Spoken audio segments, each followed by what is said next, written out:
You hear that? They're headed south. The geese are leaving, but not me. This is episode 3 on how to build your ODR.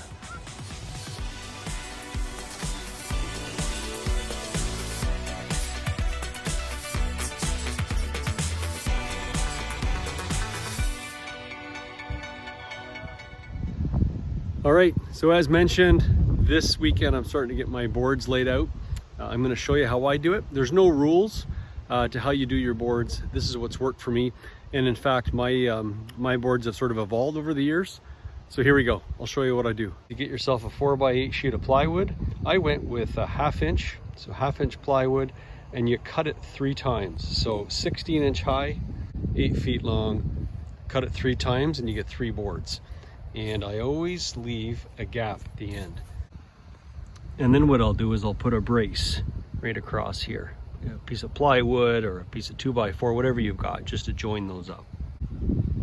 Then what I did is I took a 2x4 and I cut a piece 16 inches tall, the same height as the board, and 16 inches long, and then I did one on an angle. And I made just a brace. Quite simple. Cut it on an angle, toenail it, and you get yourself a good brace. Now again, I use 2x4s, use 2x2s if that's what you have, but this seemed to work well. I do 3, some people do 2, so I have 3. You can just do 2 if you wish, whatever you've got. This has worked well for me. So once you get them all in place and you've got them all lined up, what do you do from keeping your board from tipping forward? Because eventually my liner is going to come up over top and I'm going to clamp it down. Well, what I do here is I just take a patio stone. I got a bunch of old patio stones and I just rest it on here. I might not even do all 3. I'll just put a patio stone there and maybe a patio stone there. And actually other years I've taken logs. I have a lot of cut logs, and I'll just lay a log across there or angle it up just to keep it from tipping. But you can get, you can buy stakes. You can stake it down and then fasten it to your post. There's even kits you can get where your brace is plastic and you can get a big plastic stake to brace it and to put it into the ground. There's a lot of different methods. I just use a weight, whether that's a patio stone or a log or any kind of weight, just to keep them down. And that seems to work fine for me. So in the last video I said that I would talk about the 4 goalies that I highlighted on my corners. So right down here, that's my Potvin corner. If you were fortunate enough to watch Potvin, he had an outstanding career, 600 plus games. So we started with Toronto. He was drafted by the Leafs in 1990, second round, 31st overall, I believe. Great goalie, and his setups, we all know his setups. I mean, they've been the most kind of celebrated, and people have, done tribute sets of his over the years. His mask, of course, made by and painted by the legendary Greg Harrison, a good friend of mine. We all know his work, but yeah, he's absolutely responsible for Potvin's iconic mask, his paint job. And what I love so much about Potvin and about a lot of goalies from the 90s is they kept the same graphic on their mask all the way through. So regardless of which club they played for, they'd keep the graphic, change up the color, which I always really appreciated. That was a thing in the 90s. I don't know if you see that as much now, but that was something I really, really loved back then. Just a wonderful goalie to watch. And I actually have somewhere, I think I posted it once. So I grew up in Hamilton, and we used to get the Hamilton Spectator. That was the newspaper. And inside the Spectator, we'd get the TV guide. And on the front cover was Felix Potvin. So I pulled it out of the paper, and I still have that today. I got to go look for it. But that was a great piece that I remember from my childhood. Looking back, just some wonderful memories of Potvin.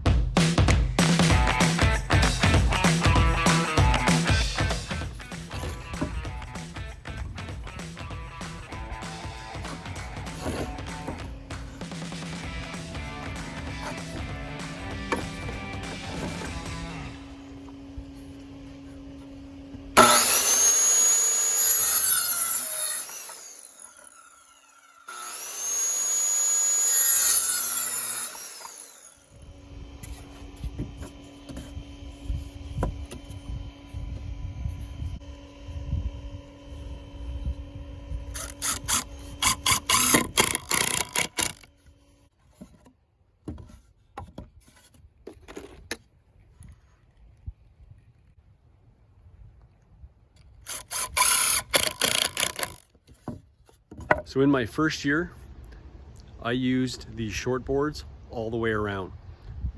Last year was the first time that I did a 4x8 sheet.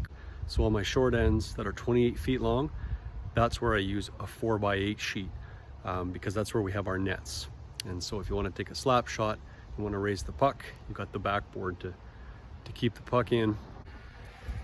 So there we go. I got all my short boards down, all the way down to the 50-foot mark on both sides. You can see them over there as well. And again, they're just on the ground with the patio stone holding them. And these are my little tabs that I'm going to put in between here to keep them together. And next up are my tall boards, so my 4x8 sheets that go across the short ends, the 28 feet there, 28 feet there. And we already got some ice in the wheelbarrow. Right on. Let's get this out. Yeah, look at that. What do we got? About half an inch already. Yes.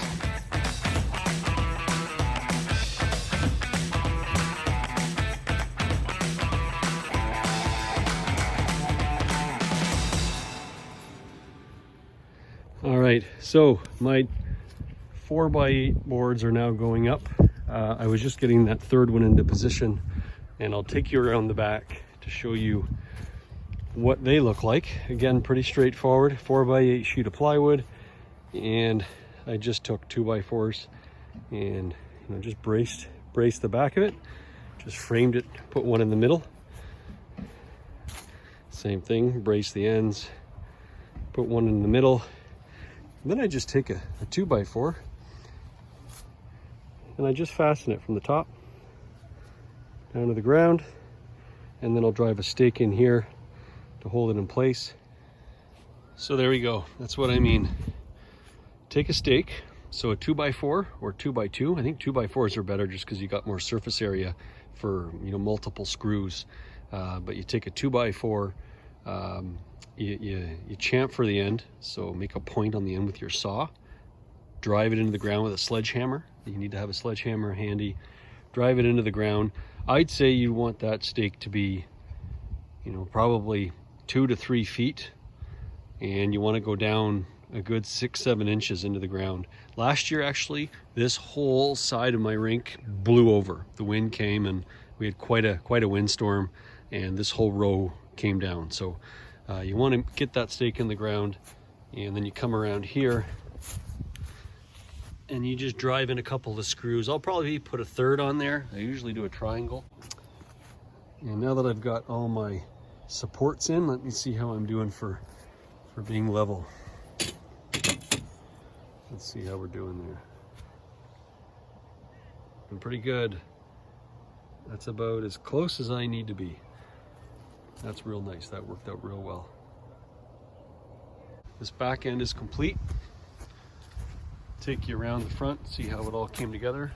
You see what I did there, screwed to the end. Come around here. So I've dropped my boards into that hole, because if you remember, I removed quite a bit of soil there. So now my board is right on the ground and it runs out to there.